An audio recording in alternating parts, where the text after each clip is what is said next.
from the Ticats Audio Network. This is Ticats Today with Louie B.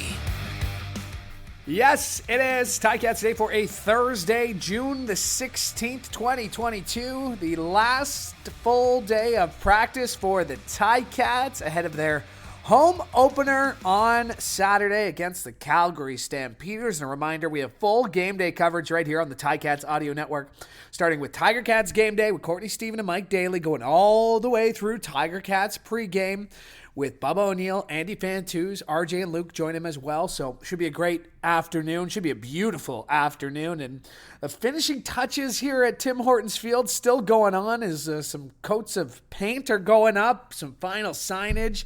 And we cannot wait to see you down here at Tim Hortons Field on Saturday. Tickets still available at ticats.ca/tickets. Coming up on today's show, we're going to hear from the head coach and president of football ops, Orlando Steinauer, as we always do here on Ticats Day. We'll hear from quarterback Dane Evans. First time we've had a chance to catch up with him since he missed practice on Tuesday, so we will get to the bottom of that one. But if you follow him on Twitter, you probably already know, as he had some exciting news that we'll get to in just a second. We'll hear from Jovan Santos Knox, middle linebacker for your Ticats. And down here at practice today, always great to see some familiar faces. And today, caught up with Andy Fantuz, who is here, host of Tiger-Cats pregame, Tiger-Cats at the half, alongside Bubba O'Neill, also one half of Task and Twos. And he's got a brand new special that's out on the Ticats Audio Network right now, as he caught up with his former teammate Henry Burris, as all this weekend exclusive Hall of Fame induction ceremony content right here on the Ticats Audio Network. The big ceremony happening tomorrow, so make sure you're subscribed so you don't miss an episode of anything we put out tomorrow and Saturday. Some news and notes, nothing to tell you positional-wise, but while I got you here, why don't I let you know the Ticats injury report as I know it. So this is as of yesterday. But gives us a pretty good idea of what the Ticats are going to look like. Carriel Brooks did not practice. Alex Fontana, offensive lineman, did not practice. Todd Jackson, full participant both today and yesterday. Cam Kelly was full participant. Jovan Santos Knox. Kyle Saxlid did not practice. Dylan Wynn was limited. Dane Evans, full participant. He missed Tuesday. We'll get to that in a second. Wes Hills, Anthony Johnson, Mo Diallo, Trey Crawford, Lee Autry, Jalen Martin, Joel Whitford, Pat Nelson, who are all healthy scratches. We're all full participants as well. So that's the Ticats injury report. That's the one piece of news to let you know about. Another is that World Vision Canada has partnered with the Hamilton Sports Group as an official charity partner. So the World Vision Partnership Hamilton Sports Group will help showcase the important programs and initiatives that are helping children living in the world's most dangerous places and give Ticats and Forge FC fans the opportunity to support the cause and get involved. And last one here, the Ticats and Bet Regal having a new sports betting fan engagement partnership. As the new deal is effective immediately, and we'll see Bet Regal become an official sports book and betting partner of the Hamilton Tiger-Cats. So when you get here on Saturday, you'll see Bet Regal branding, and it'll be a prominent part of game day broadcast through virtual field logos, primary sideline LED systems, and end zone signages. And additionally, they'll be a presenting partner of the Ticats This Week show, which will include insights to lines around the league. So very cool to be welcoming Bet Regal as a partner of the Hamilton Tiger-Cats. All right, let's get to the field once again, and let's hear from the head coach of the Ticats, Orlando Steinauer, as he spoke after practice today. Yeah, it was awesome. Humid, but it was a short day, on and off, crisp, perfect. It was perfect. It was planned that way, right? Absolutely, I prayed for that. We got it. I feel like we're prepared. Like I said, at the end of every week, Louie, there's always a test, and that's what I'm looking forward to. The only way to, get rid of a win, move on from a win or from a loss is to go on and play the game the next week. And so, just looking forward to playing. Like I said yesterday, just a willingness to work. And there's going to be times when things aren't perfect, and that's just an opportunity to coach them up and help them to be better. And as long as they're willing to work and we're not making the same mistakes repeatedly, we're going to be just fine. Well, I see the same thing from Calgary. I mean, I feel like they're well coached. I think they play hard. They find ways to win, close games, historically, and I'm excited. Like that, they're always going to bring out the best in us. It's always been, since I've been around here, some really good battles, and I don't expect this weekend to be any different. So, as far as the schematics and whatnot, of course, I'm not going to go into that and what exactly we're expecting or how we'll defend it or how we're going to attack it. But I can say that, I know they'll be ready to play, but so will we. And then this is the fun part. Well, I think his attributes have changed, over time. Like at the end of the day, this is, it's a young man's game, to be honest with you. That's what it is. But that doesn't mean you can't play at a high level as you get older. And I think what stands out is that, I think he's tough when he's in there, when he's in there playing. I know he's missed some time, in these recent years. And I think the other thing is just undeniable is that, he's a champion. And that's something that you can't coach. You either have it or you don't. And he has that, and he's been able to, aid a lot of different receivers, a lot of different running backs. He's kind of been the mainstay. Obviously, the O-line would have things to do, and, of course, Dave does a great job over there with him. So I just think he's a pro. It's when you get an opportunity to play in this league, sometimes people are able to take advantage of that opportunity, and others just kind of fizzle or end up in a backup role. And he's just one of those guys that's, cemented himself as a starter. That is the head coach, president of football ops, Orlando Steinauer. Has caught up with him after practice, talking a little bit at the end there about Bo Levi Mitchell preparing for Calgary, and talked also about the fans and what to expect on Saturday. And speaking of which, if you are planning on coming down Saturday night, a reminder that gates open at 5, where you can start getting your $5 beers if you want while you're there. Kickoff 6:30. And there is going to be an autograph session with the 1986 Grey Cup champions in the South Plaza from 4:30 until 5:30. Some of the players that will be in attendance include Pat Brady, Mike Walker, Rod Skillman, Rocky DiPietro, Lee Knight, Ralph Scholes, Steve Kearns, Terry Lenny, Jason Riley, Leo Ezrins, Ben Zambiasi, Les Brown, Mitch Price, John Malinkowski, Dale Sanderson. So lots of 86 members will be down here, and we hope to see you here at Tim Hortons Field. Reminder, $5 beers before kickoff. Gates opening at 5. There's going to be families on the field after the game, presented by Beneva. So lots of fun stuff. The first 10,000 fans here will receive a commemorative Coach O towel, and all building up to the game, but also the Canadian Football Hall of Fame ceremony that will take place at halftime, that will see our very own Orlando Steinauer and Mike Walker inducted into the Canadian Football Hall of Fame. So an exciting day down here on Saturday. Cannot wait to see you here at Tim Hortons Field. All right, Dane Evans missed practice on Tuesday, so we had to get to the bottom of where he was, and he had a pretty good reason for missing it. Here's Dane Evans as we caught up with him after practice. Yeah, I just didn't want to come. No, I'm just kidding. Me and Nikki had our baby finally. So we went into labor all Monday pretty much, and Ivy was born on Tuesday in the morning. So obviously wasn't coming to practice, and made it on Wednesday. Felt like a zombie, didn't get much sleep. And today got a little bit more sleep, so felt a lot better today. But yeah, that's why I wasn't here on Tuesday. A lot. A lot. Going to the airport, something came up with it. I'm not going to get all into the specifics, but there was a chance I wasn't going to Sask for a minute, and then everything was okay, and then had to get back on the plane and focus in for a game. And then the day of the game, there were things going on too. So I was trying my best not to think about it. We talk about focusing and refocus around here.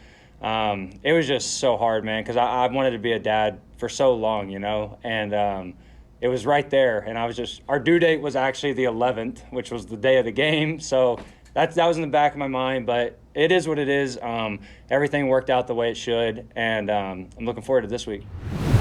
I feel fantastic. Need a little bit more sleep, but other than that, I was just telling Tommy, I think today was one of our best practices we had since training camp. I felt like the energy was up.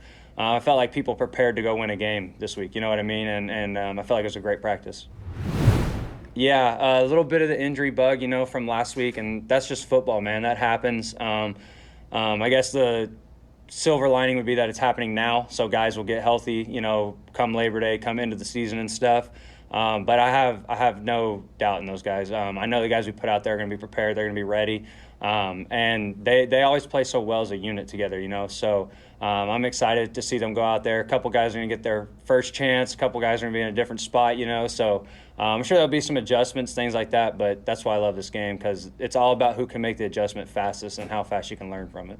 That is your quarterback of the Hamilton Tiger-Cats, Dane Evans, as we got up with him. And once again, congratulations to Dane and his wife, Nikki, on the birth of their daughter, Ivy, who was born Tuesday morning. So Dane Evans is a papa, and you heard him talk about there. Yeah, it was in the back of his mind, as you would expect it to be if he's human.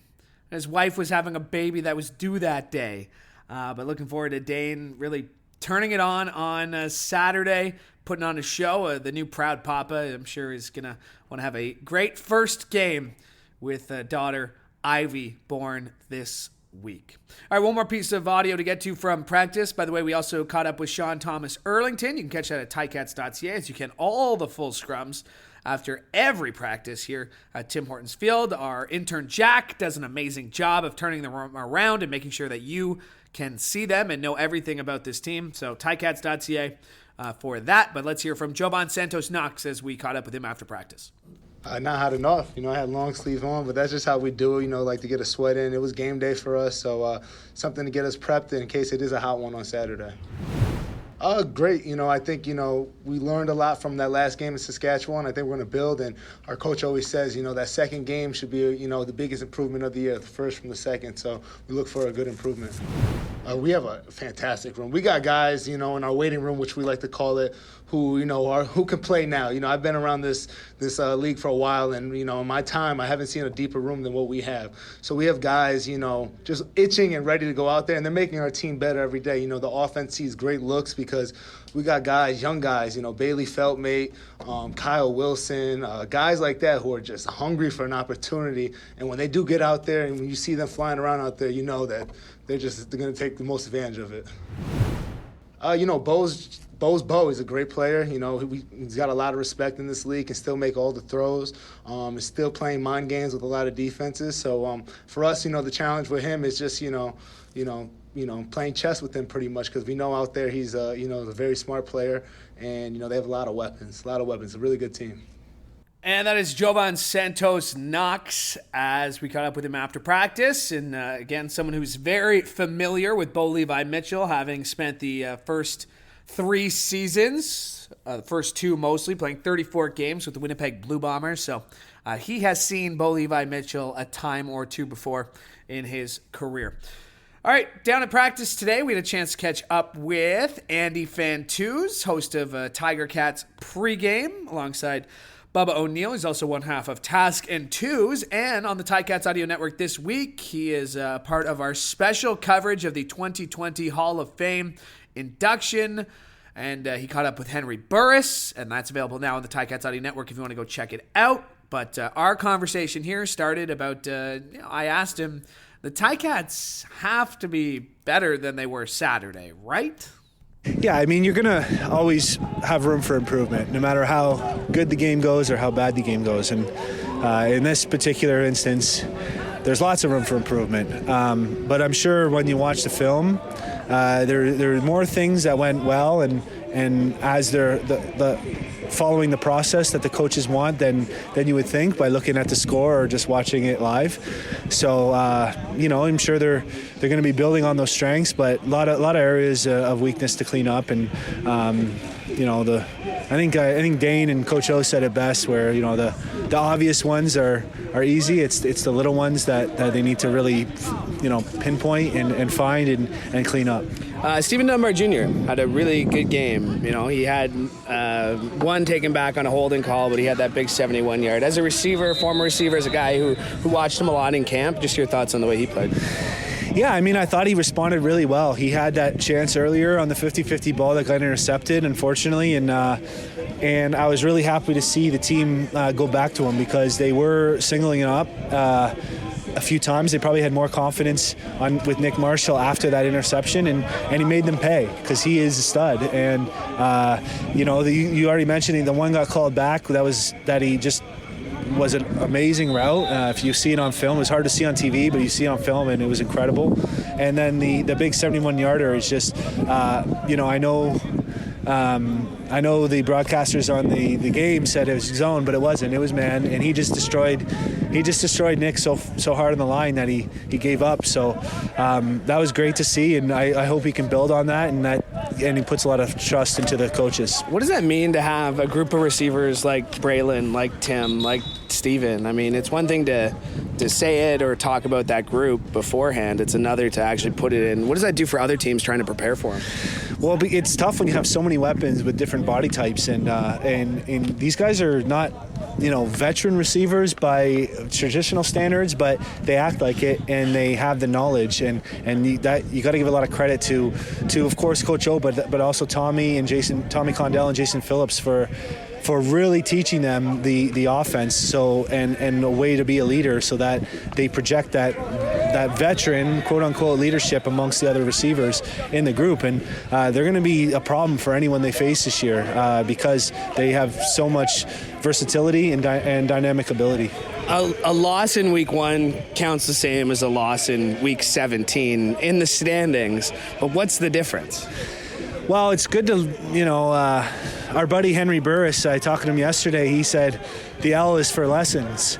And it's good to get those lessons out early. I mean, you look at last year, and very similar kind of start to the season as it was last year, and the team found a way to figure it out in only 14 games. So this year it's a longer season, it's you always want to start off on the right foot. Of course, every game you want to win, but it's better to take those lumps early so that you can learn from them and they don't catch you by surprise, when it matters the most. I'm watching big number 6 walk by us here at practice, and you've played your former teams before. Obviously, he had Saskatchewan in between, but Micah had some of his best years in Calgary.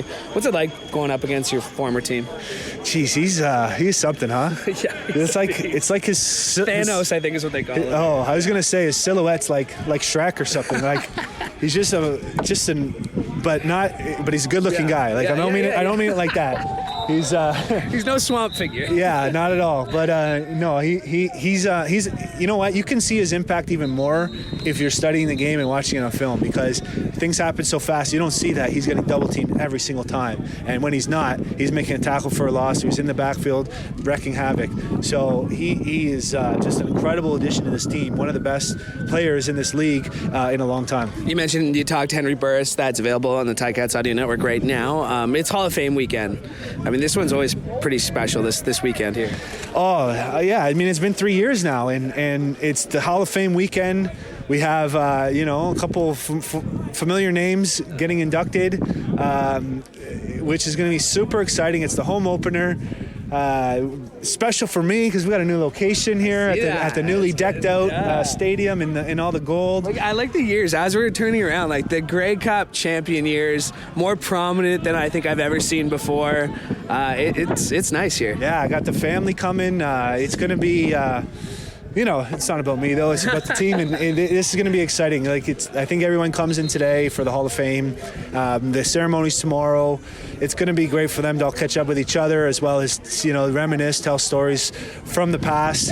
In Henry's case, I mean, you play in 18 years of CFL, and Coach O's still in the game, so well-deserved recognition, and I'm really happy for those guys. Did you guys talk at all about the miracle on Bank Street, that East final where Henry Burris found Ellingson? Did that come up at all? Or I think Do you think he's going to bring it up? Strategically left that out of the Ticats Audio Network presentation. He did mention the word Greg, but I think it was in a different context. But we talked about that season, I guess the season after, about his overcoming adversity and how special that was to finish his career the way he did, and winning the Grey Cup with an injured knee against his own team. So just an amazing person and career. But there's a list of others that we could sit here all day talking about. and their accomplishments and how they impacted on the field and off the field in the CFL. Great plug for the show, so go check it out. Thanks for doing this. No problem. Thank you. And that is Andy Fantuz, who is down here at practice. And you can catch Andy on Tiger-Cats pregame beginning at 5:30 on Saturday, right here on the Ticats Audio Network. Him, Bubba, had a great debut in week 1. Looking forward to them building on that in week 2 and moving forward as the season goes along. All right, that'll do it for us here today. We are back again tomorrow from Ticats Walkthrough. Remember to like and subscribe so you never miss an episode on the Ticats Audio Network. And for the Ticats Audio Network, I'm Louie B. Hoping you have a great day. Ticats Today can be heard every weekday, and we would like to hear from you. Email us at gameday@ticats.ca. Have a question or an opinion? We want to hear it. That's gameday@ticats.ca. Subscribe to the Ticats Audio Network on Spotify or wherever you get your podcasts.